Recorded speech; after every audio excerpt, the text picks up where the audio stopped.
The marble floors of the Whitmore mansion gleamed under the crystal chandeliers, each surface polished to perfection.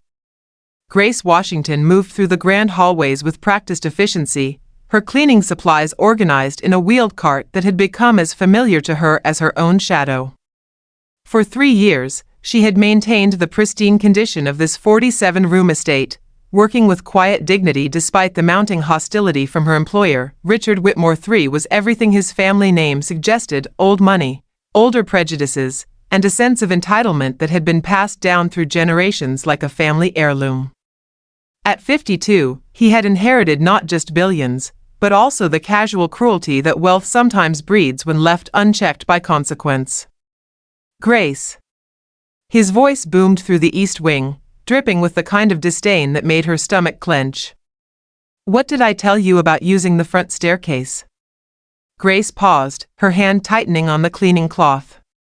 She had been carrying supplies to the second floor, using the most efficient route as she had done countless times before.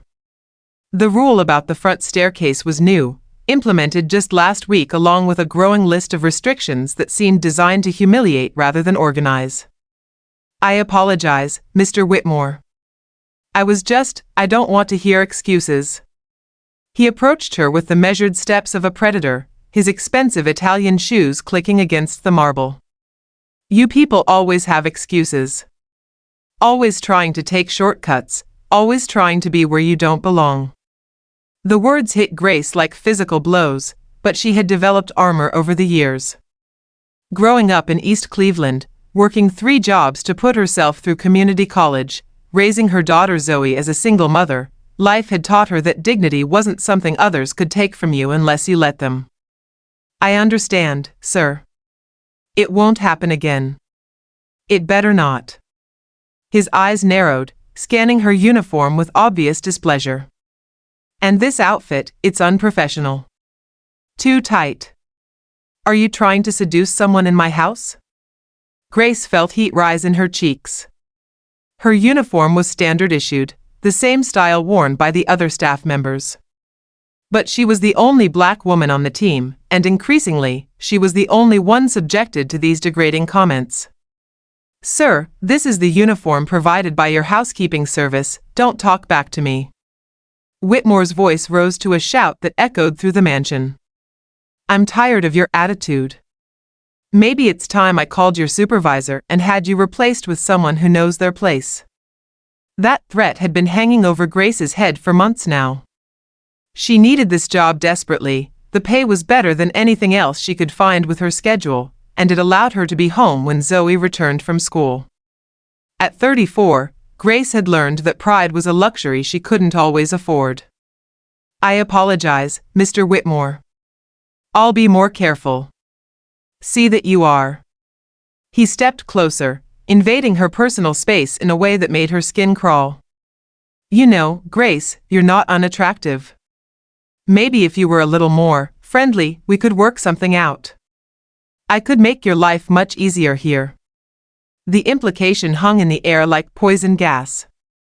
Grace's hand instinctively moved to the small recording device she had started carrying in her pocket, a precaution she'd taken after the harassment had escalated. Her daughter had insisted on it, wise beyond her 16 years. "I think there's been a misunderstanding, sir. I'm here to do my job, nothing more." Whitmore's face darkened.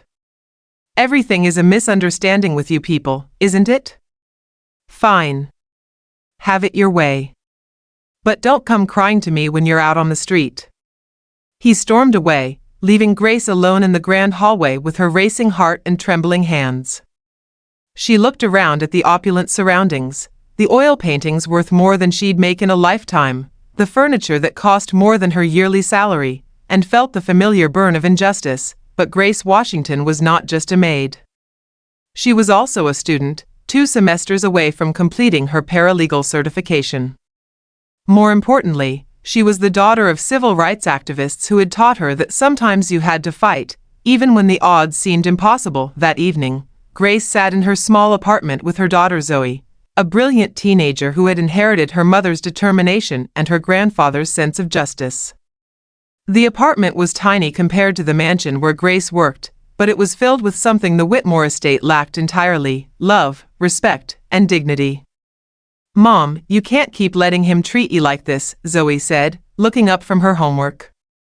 "What you recorded today, that's sexual harassment. That's illegal.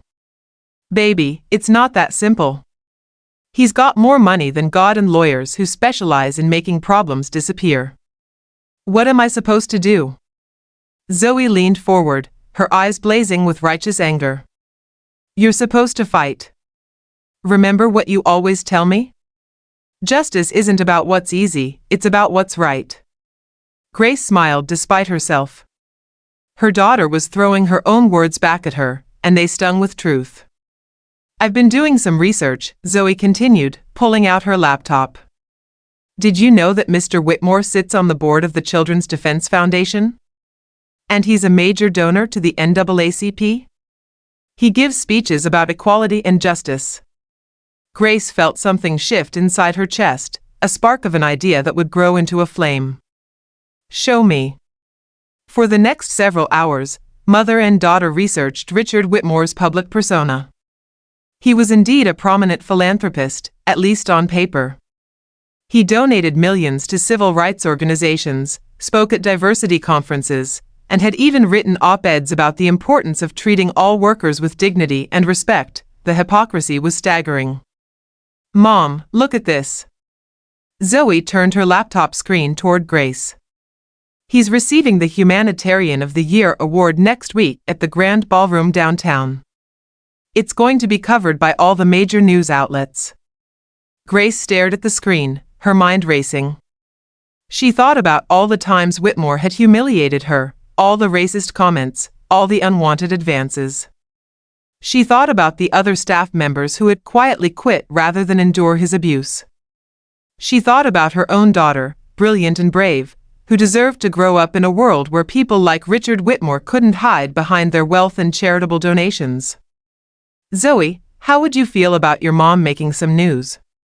The plan they hatched was simple but powerful. Grace would attend the Humanitarian Awards ceremony, not as Richard Whitmore's employee, but as his reckoning. Over the next week, Grace worked with a quiet intensity that impressed even herself.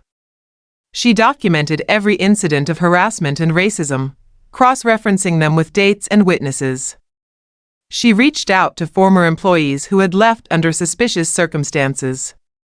She contacted journalists who specialized in exposing hypocrisy among the wealthy elite. Most importantly, she reached out to Marcus Chen, a civil rights attorney who had made a name for himself taking on impossible cases. When Grace played him the recordings of Whitmore's harassment, his eyes lit up with the fire of someone who had found their next crusade. "Mrs. Washington," he said, "I think it's time the world knew who Richard Whitmore really is." The night of the awards ceremony arrived with all the pomp and circumstance befitting such an occasion. The grand ballroom was filled with politicians, celebrities, and philanthropists, all gathered to celebrate Whitmore's supposed commitment to social justice. The irony was thick enough to cut with a knife. Grace arrived wearing her best dress, not expensive, but dignified and professional. She carried with her a folder containing copies of all her documentation, and her phone was recording everything. Zoe sat in the audience, her own phone ready to stream live to social media if needed. As Whitmore took the stage to accept his award, his speech was everything one might expect: high-minded rhetoric about equality, justice, and the importance of treating all people with dignity regardless of their background. "We must be better," he said, his voice carrying across the ballroom with practiced sincerity. "We must look beyond the color of someone's skin and see their humanity. We must create workplaces where every person is treated with respect and given the opportunity to thrive." The audience applauded enthusiastically. Grace felt sick to her stomach. When the time came for questions from the audience, Grace stood up. The ballroom's lighting made her visible to everyone, including the news cameras broadcasting the event live. "Mr. Whitmore," she said, her voice clear and strong, "my name is Grace Washington, and I've worked in your home for 3 years. I have a question about the workplace dignity you just spoke about." A murmur rippled through the audience. Whitmore's face went pale as he recognized her, but the cameras were rolling, and he couldn't escape without causing a scene. Yes, what's your question?